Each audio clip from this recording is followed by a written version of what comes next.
Welcome for webinar 2 for series 3.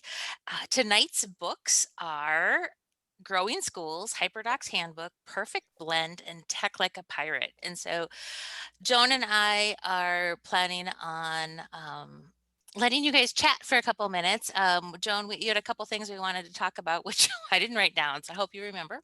That's okay. Just a few questions that have come up, so I thought it would be good for everybody to hear. As members of the cohort, whether you're a TIE district or school member or not, as member of the cohort, you do have access to TIE Reads, and many of these books are there as ebooks or audiobooks. And so Julie's taking us right there. Yes, there you go. So if you have questions about that, and I know Christy had, but TIE Reads is a professional library, so it's mostly for professional development. And there are K through 12 student books in there, but those are for adults, right, Julie? If you So have if you want an ebook library for students, that's something separate, and Julie's going to tell you about that. yes, so there are some student books in here, and that it's kind of a mix of things that we've purchased for like specific projects or something like that that our like staff have asked for, and then there's also Overdrive gave a collection of free books to us, and I don't know if it's in the collections or not, but they gave a collection of free books for a year of they're not, I don't, they're not in this collection, but they're in the collection. And so if you go in, you can see, that's why we see a lot of these books is because they are free from Overdrive. Like Stamped is in there, or Fish Yeah. in a Tree, I see, yeah. And yeah, Uh-huh. And so those are, so but if that, you're looking for, yeah, so if you're looking for, sorry, Julie. it's okay. If you're looking for kid books, we do have the Thai Shared Overdrive collection, and that's for South Dakota. Libraries can participate in that. So and I know that some of your districts participate in it, not all of them. If you, and like in Wyoming, Megan, I think you guys negotiated with Overdrive to add Overdrive, right? And you can chat, you can talk. Yes, please do. But anyway, it doesn't matter what state you're in for TIE Reads, as long as you're a member of our cohort. Yeah. And I added, everybody has their account. Oh, and logging in is just your work email address. And so the only one that's I probably need to double check is, I think Connie's email address changed, but everybody else, it's your work email address. And so you just can log in with that. There's no passwords because we're easy. And, okay, Megan, I can look and see if yours changed too. Double check that for you. So yeah, so that's, and then the last question that we had this recently was about professional development. And so if you guys need, if you need more graduate credits, in your spare time and all, if you do need graduate credits, you can take the TIE graduate credits. And so if you're on TIE.net, and go to the Learning Opportunities self-paced online courses, we have a whole collection of online courses that they're entirely self-paced, and they really do a great job of supporting, especially what we're doing right now. Like the digital literacy course, none of you need that because you've already done a ton of that. But the like Blended, if you're looking at teaching online, Blended is a great one because it's that blended between teaching online and face-to-face. Flexible curriculum is awesome. Flipped classroom, you make videos, and so you go through and kind of look through that. Elisa Betta just added the Foundations of Wellbeing, and she spoke a couple times at the TIE conference, and then she also spoke at the South Dakota Library Association conference. And this is a really good course just because it kind of guides you through that work-life balance, and you can get a graduate credit for that. Google Classroom courses, just lots of different courses that you can take. They're all worth 1 graduate credit or 15 continuing education contact hours. They are not on Wyoming's list of courses or Oh, in Wyoming. If you want, I mean, if you want graduate credit, they're fine. But if you want CE, they're not in Wyoming on the PTSB. Um, no, the online course. So Christy, if you have graduate credit, do they need to be on PTSB? Because I've had a lot of Wyoming people take them for graduate credit. I thought PTSB was just hours, if you needed hours.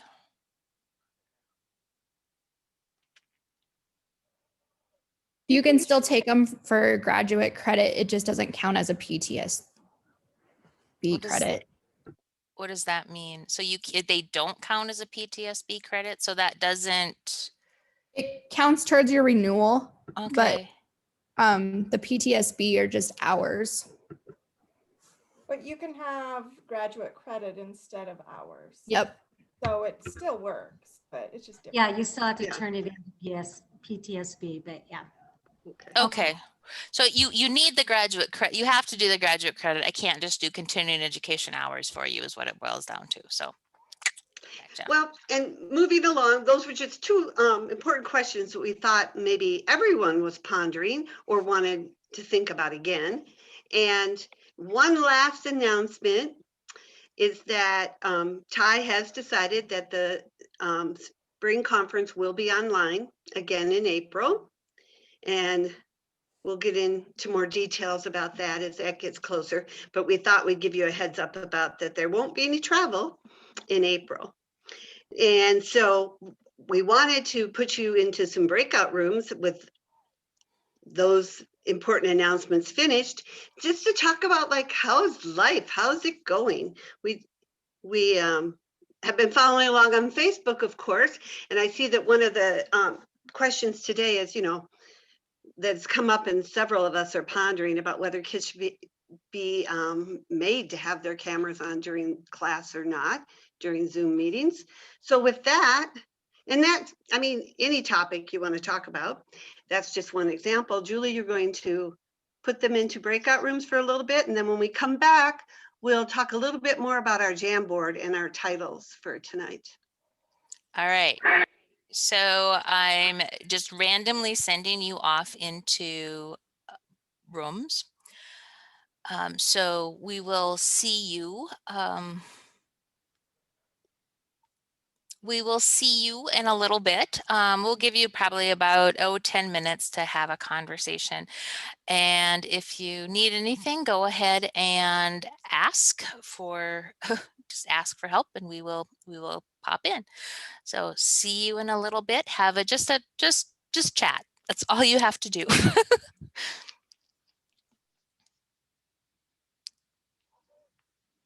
Tonight, we also included at the end of the Jamboard there, the 4 titles we talked about in October. So feel free to comment on comments or to ask questions, whether you've read the books or not. I mean, we have 13 titles altogether. So, just because tonight is, well, we're focusing on these 4, take a look at the whole Jamboard. And you guys were real, because we know in a real book group, you don't talk about the book you read. You talk about all the other books that you've had come through and what you want to read next. And so Yeah. that's why. So all the books are on the Jamboard, so you can participate in them. And, you know, we asked the three focus questions, but of course we can talk about anything. The important insights, a practice that interests you or a practice that like is like, are you kidding me? I would never do that. And something you wish the rest of us could read. So we'll start with Growing Schools. Yes. And I did make it bigger so I could read it. I think my eyes have gone. Oh, you don't even have old grandma eyes yet, Julie. I know. Growing Schools was an older copyright, but it was just full of everything. And I think this is one, in my opinion, you wouldn't have to read it cover to cover, skip around to what interests you. And the thing that really struck me was in one of the chapters, and now I didn't even write down which one it was, but the teacher said the librarian said, someone had given her this idea to show the beginning of Jaws and talk about your scars. You could do some kind of mapping your scars, like where you got them. And of course, the English teacher in me is like, oh, they could turn that into a personal narrative. That would be so good. You know, almost every kid's got a scar like up here or on their chin or something from when they were little, or a story about one.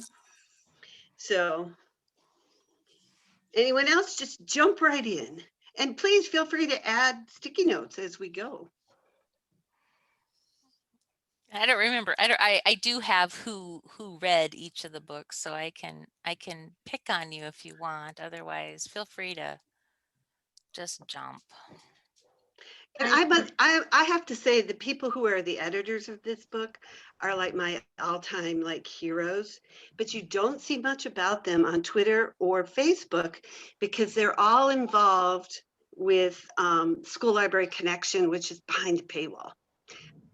But I've actually gotten to work with Violet Harada on editing, and she's just fantastic, from Hawaii. She invited me. I couldn't go. To Hawaii? She Yeah. invited you? Yeah. Oh my gosh. I mean, she knew I couldn't go. It was just nice. So is there anything, anybody that, I don't know who, nobody noted themselves, and that's fine, but is there any other ahas out of Growing Schools? It's like Julie, those three relate Yeah. to Mark. yes, that was the comment I was just going to make, Joan. This book is the one that I chose, and I have not been able to read it yet. I have been skimming through it, and a couple of the sticky notes that I put on, I felt like we're really tying in with what our conversations have been with Mark in the class, and that's conversations with our leaders and being a leader in conversations in professional development and that. And it just, I put on there too, I keep going down rabbit holes, and I do. Through Mark's class, and then even through some of these books, it's just like, oh, I want to try that. Then it leads on to something like this. Oh, I could do this with staff development, blah, blah, blah. And then pretty soon I have to rein myself back in and figure out what I can do and what I can do where people want to pay attention right now during all of this COVID stuff. It's sometimes like, do I even really want to bother people? Our administrators, they are stressed to the max. And Yeah, they are. I guess I have to get over the idea it's bothering them. It's just like, how can I help right now? You know, that would be the conversation. What do you need help in? You know, and that I like that framing. And I think that's one of the things that I've been noticing from the work that you guys are doing in the class this fall is that coming out the, you know, here's what I can do to, you know, take the edge off type of thing. So that's nice. Well, good. Well, thank you. And I totally, I mean, and I am the girl who never reads the book group book. Okay. I am, I show up. You read them. I read them for Julie. Yeah, Joan reads them for me. Seriously, you guys, my book group thinks I'm horrible, but Joan always reads them. Well, and also, I think it's the last chapter in this book is by Michelle Ludala, who is the one who had started Growing Technology in the School Library, which is a series on EdWeb. It's a webinar series. And what was interesting to me is I've always followed that series, but I had never heard the background before, is how she developed it. And it's exactly what you said, Christy, how she developed it so that it would be of continuing, it'd be relevant and interesting and people would keep attending. So how she structured that was pretty interesting. So yeah, so that last chapter might be really good for Mhm. kind of where we're at right now. All right, HyperDoc Handbook. I love this book, and I've had this book for a while, and I've attended a lot of their trainings, and I do really like this book. And Shelley, you read this book, and I'm not sure who else grabbed this book. Excuse my typos. Apparently I wasn't wearing my glasses at the time. You are fine. We're not judging any typos. This is all informal. Read It's this great. book as well. Yeah, I love it. It's so full of tools. Like you read the book, yet you want to go back and then dig into all the tools. But, the time to do that is daunting, so you pick and choose. Are you on their Facebook page or following their Facebook page, Shelley? Yes. And they'll do webinars on their Facebook page. And then if you miss it, you can watch the archive. Yeah, and I put a sticky note on here that I'm following the Facebook page, and I see all this stuff that is shared all the time, and it's amazing. But I haven't done any of it yet, but at least I know what's out there. Yeah. Have you found the Live Binder? No. So if you just Google HyperDocs Live Binder, they have it segmented, I think K6, 7, 9, and then high school. And then and then there's a tab, and then they have them color coded by subject, and there's just a ton there. What I'm finding more and more though is when you go, if you think you found something, be careful, because a few of them have been trashed by their creators, and so they're no longer available. There it is. Is this it? Okay, I'll drop it in the chat. Okay. So, yeah, if you just go into like the 7, 9, there's just a ton in there. This is great to know about. Yeah, I didn't know about that either. I didn't either. And I follow the Facebook page too. And what I love is people are just so willing to share, and then you can adapt. Yeah. So we can add OER content to these things. I love that. And I also, somebody noted about how to best use HyperDocs in a Microsoft environment. That's me. Who said that? You, Michelle? Yeah. And I looked this up a little bit today. Apparently the Microsoft kind of version of it is using OneNote. Is that right? Yes. And how do you do that? What's the best, most efficient way? Really, it just translates essentially the same way you can, and I have some examples because I've had to do some things for Microsoft work too, and so so I put your Live Binder on there so that we have that. So that's on there, and I will look and see if I can find my HyperDocs in Microsoft land and add the link for that, because that is one of the things that they really, if you think about what you do with the HyperDocs and you go in and you start looking at them, a lot of them are using Google Slides now, because they started out using, like a Google Doc, but now a lot of them are using a Google Slides.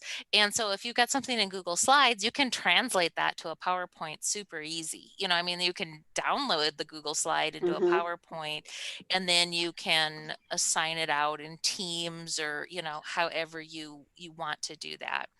And then you can also use OneNote. And so I will do a little quick digging and see, because I've shared some stuff on this before, and it's a good, they're very transferable, especially since you can download Google stuff as Office stuff, and then Mhm.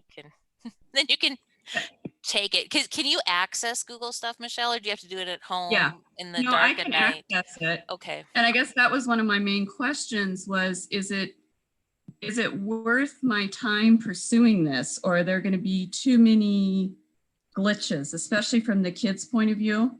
Because our one-to-one are going to be iPads, which is another wrinkle that we don't have them yet. Secondaries have them, but elementary, we won't get them till after Christmas. What So- are you using for an LMS? I'm assuming it's not Google Classroom.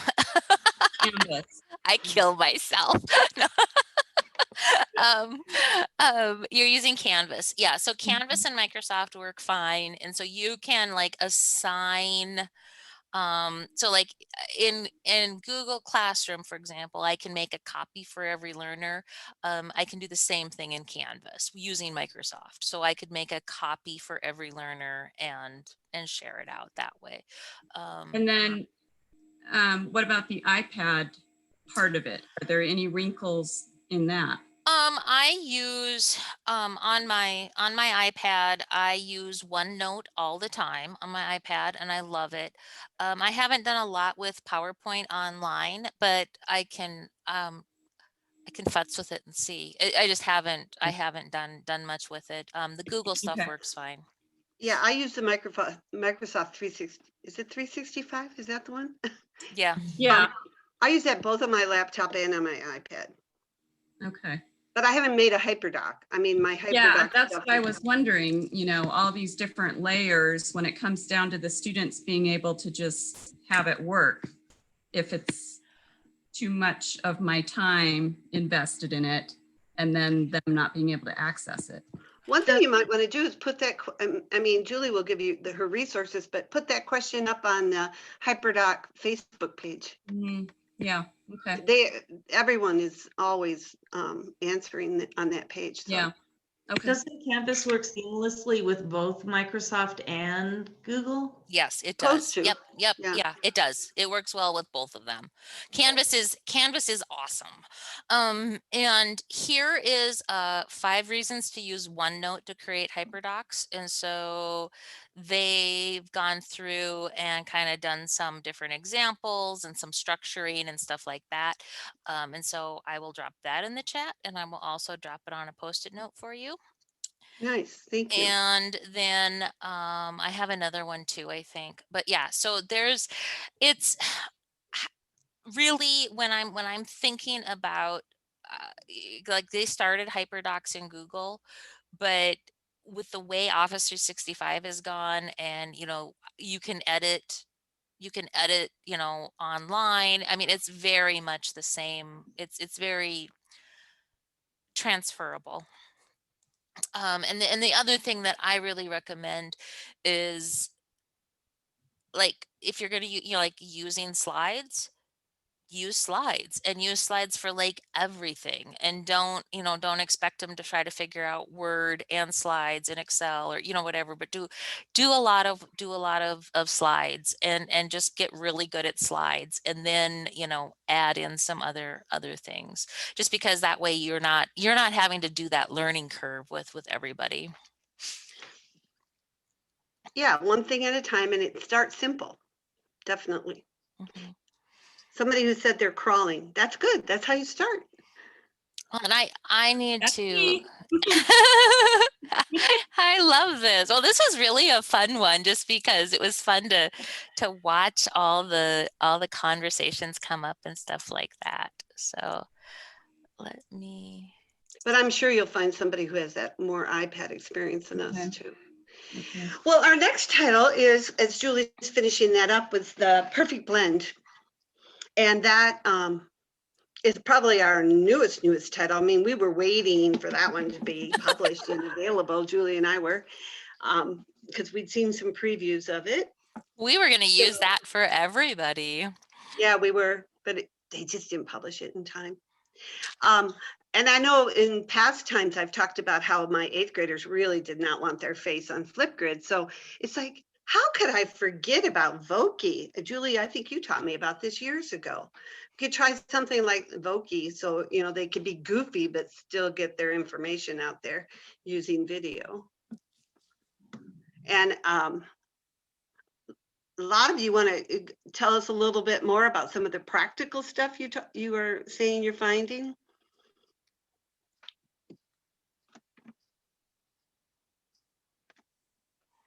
I didn't get too terribly far into the book, but a couple things that really stood out was when the author talked about how she used to do like reading response journals for her students and how she'd haul them home every night and try to write in them, and then how much time it took to try to find where she left off. And it just was so much easier, and the students responded so well to it being moved to an online platform. And so the classmates were responding to each other. They had a purpose and an audience, so they were more invested in it. And it eased her workload too. So I thought that was an awesome idea that a classroom teacher could definitely use. I think a librarian could use that too, where you have book clubs, or often what I would do is we divided the class like into 3 groups, and the classroom teacher would take we'd read 3 different books. As a librarian, I took a group, classroom teacher took a group, and then often our special education teacher took a group, but we didn't ability group them. We mixed them all. So yeah, I think the kids would respond to that, as well as if you were doing something like global read aloud through the library. There's a lot of things I think that you could apply, even though she's talking classroom.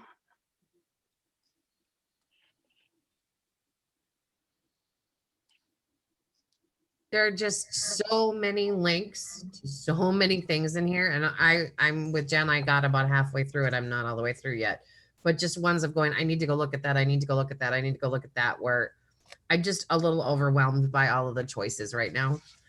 Right, So, and sometimes, a teacher might come with the need, and then it's a reference to go back to. right. Yep. And again, many of these, I think you skip around and look for what you need, rather than cover to cover always. Right. The one thing that stuck out that she talked a lot about, that just because compliance is not always learning. It might look good, but what are they really learning? Yeah, there was that one where the principal was all excited about them working, and they asked him to go back in the next day. And yeah, they were all compliant, they're all doing it, but they hadn't had any interaction with anyone. Right. So, so what were they actually, they needed that idea that learning still needs to be social and Collaborative. Yeah. Yeah. So I'm gonna pull up a slide. So did any of you guys get to go, the Wyoming peeps, go to the Innovations in Learning Conference last week? Everybody talks at once. I got to go, I got to present, but the coolest thing was, as I got to hear Cool Cat Teacher, Vicki Davis. I know. I mean, and she did the opening keynote, and then she did another session too. And she's just so, Sally, you're the mindset gal, right? She talked a lot about mindset, and so I thought of you, and I thought about all the work that we're all doing. But she really, when she talks about trying to get her teachers to use technology, she talks about scheduling turtle time. And Vicki Davis, I mean, is like one of these people who, it's like she's always doing something new and techy and innovative, and it's like, wow, you're just like, how can she do it?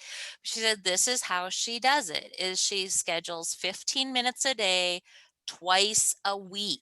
And so you're not, you're looking at half an hour a week.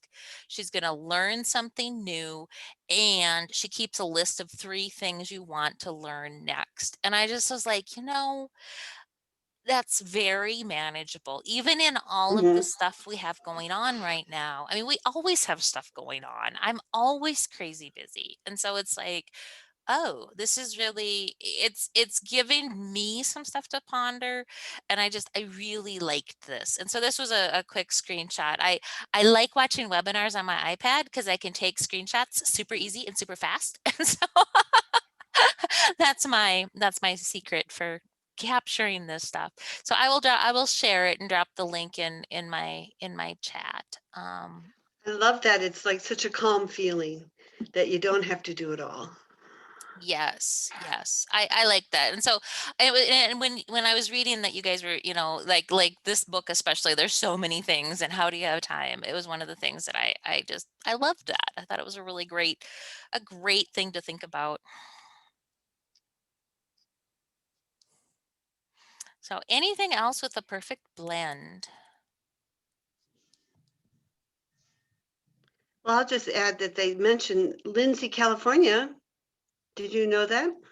Their high school was used as an example. Oh, cool. I'll have to go double check Yeah. that. Neat. I had not seen that.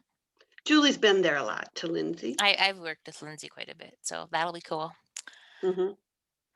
And then finally, oh my gosh, Tech Like a Pirate has exploded since we were last here. We could talk about this one for days, I think. I love somebody said earlier about they wish that, oh, Janie, I think it was you when you said you wish that every teacher in your building had this book. I was like, yes.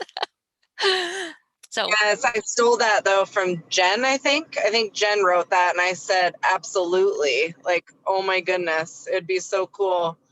But where would we get the money to just buy everybody that book and put it in their mailbox? And so right now, Tech Like a Pirate is not available in Thai reads, but I will ask for it again. And that's something that I can get, like, 5 copies, 10 copies, something like that.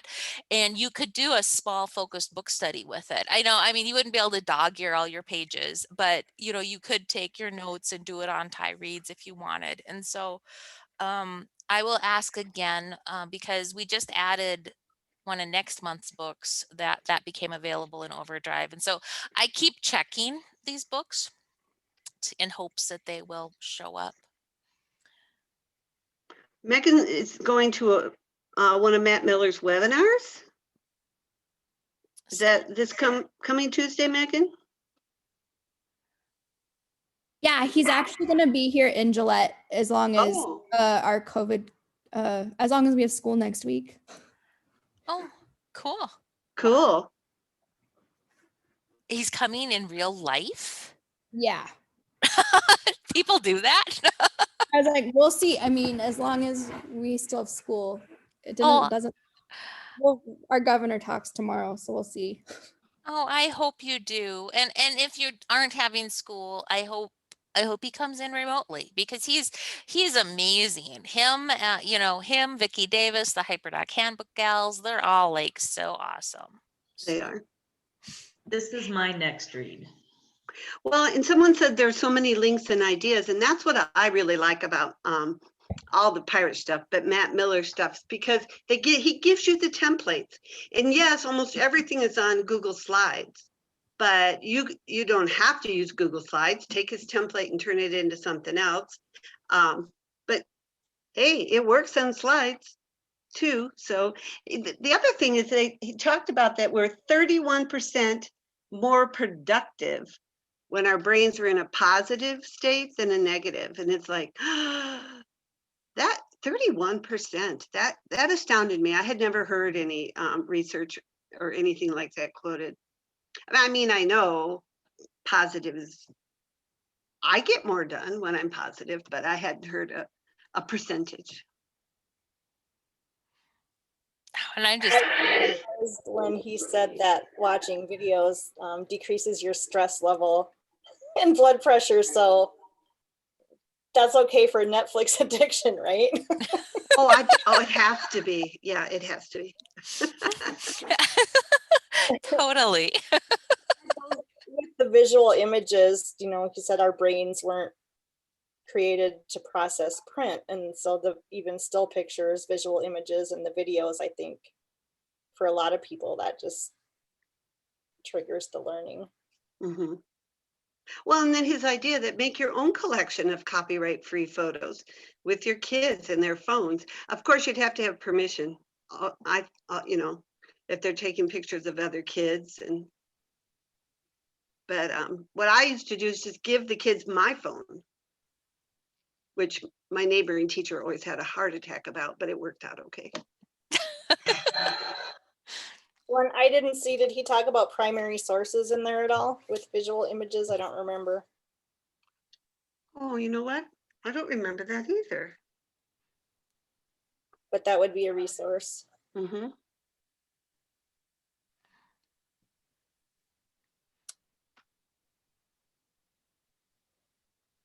Yeah, and he's all about fun. Someone had put that in their sticky note. Definitely all about fun.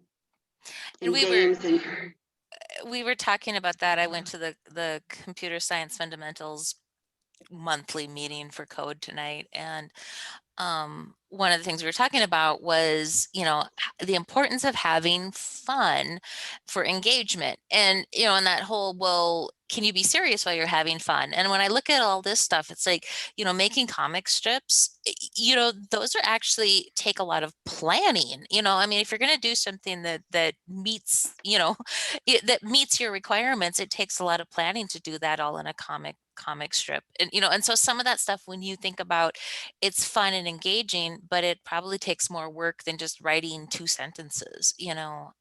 So kind of exciting. No, I'm kind of jealous, Megan, that you get to see him for real life in real Yeah. life. That'll be awesome. And Nola, I love that you said next step is to pick one idea and try it. That's awesome. Well, and they talk about that in the book, that you see it on blog posts, you read a book, you do all this, but do something with that. Just one thing, just do something with one thing. That's excellent. Wow. Any more comments on this one? I see we're getting to, about 10 more minutes. Yeah, we got to go. And if we get back to our agenda,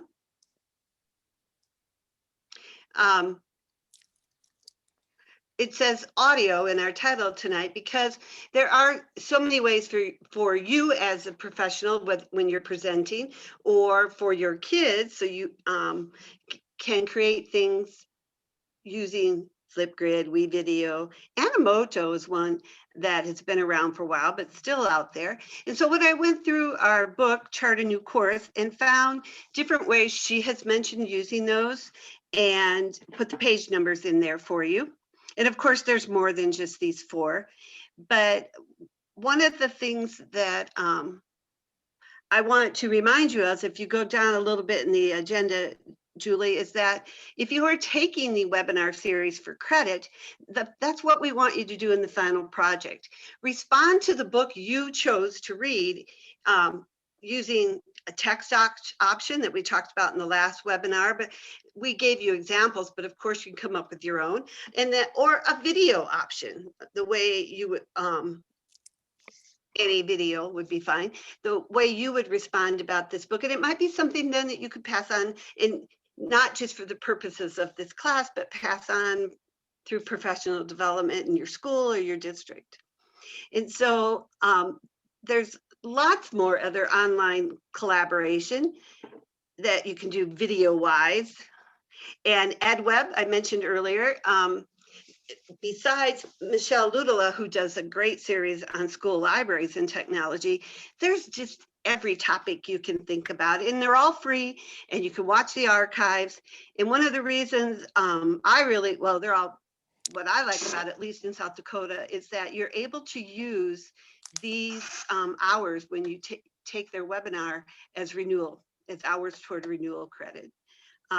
The TED Talks EDU, if you haven't had time to take a look at that, that's another wealth. And one I use a lot, and I get their newsletter, is the Teaching Channel. I don't always sit and watch the whole video all the way through, but I skim through for an idea. And then sometimes, you know, when you subscribe to things, I feel like I should read it every time. Sometimes I just delete if nothing catches my eye. And then one I mentioned earlier with Violet Harada and Kristen Fontecchiero and Debbie ABLOC. The School Library Connection, they have all kinds of wonderful, wonderful resources, but they are behind a paywall. Does Yes. anybody subscribe to School Library Connection already?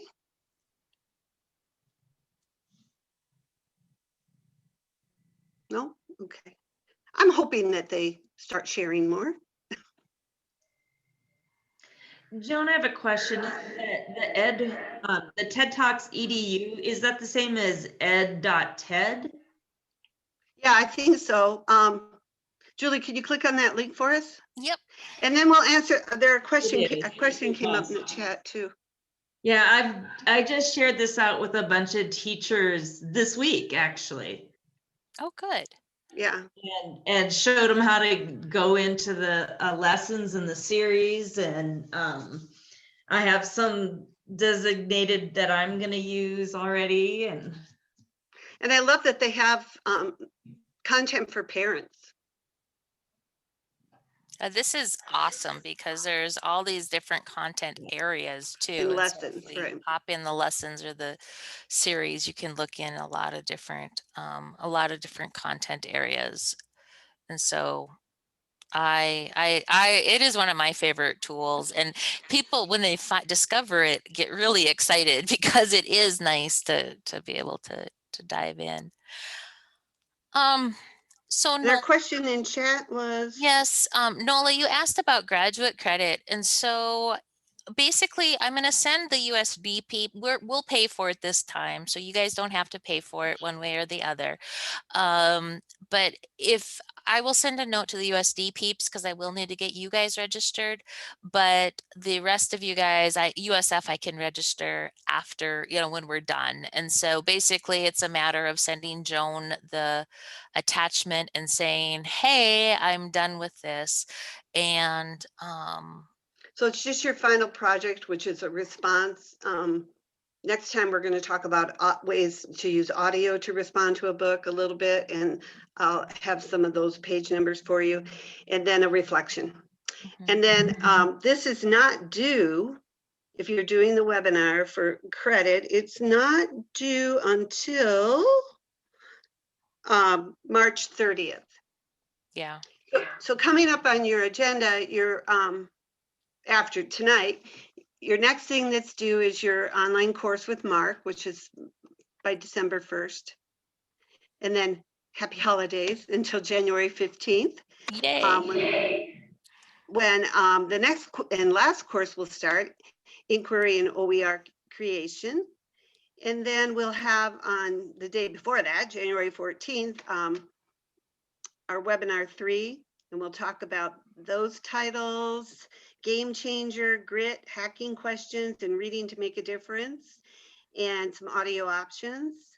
And then we'll have one more webinar on February 18th before we do our online conference in April.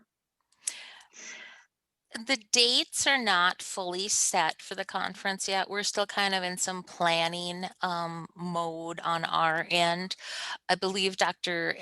M is going to be sending out some like a surveys to some of the districts to see when this works best for them. We will we'll still make sure you guys get the graduate credit for it. It'll be flexible like it was last spring. And so I'm really hopeful that you'll be able to, take full advantage of it, just because you have that, even if you can't come live during the day necessarily, you can come later. So that'll be good. And we'll want your help and opinions in writing about the whole project. Don't forget that, Julie. Yeah. Yes, we need you.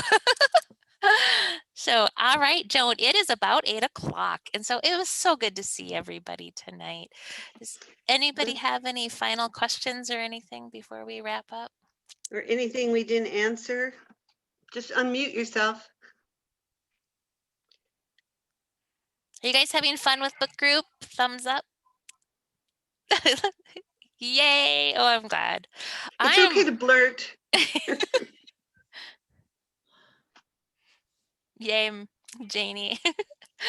Nice, you used your emoticons. It's just so good to see you all. I've missed you guys. And so so we won't meet again till January. So have a good holidays, and we'll be obviously tracking the last of this course. And hang in there. We're almost to a break.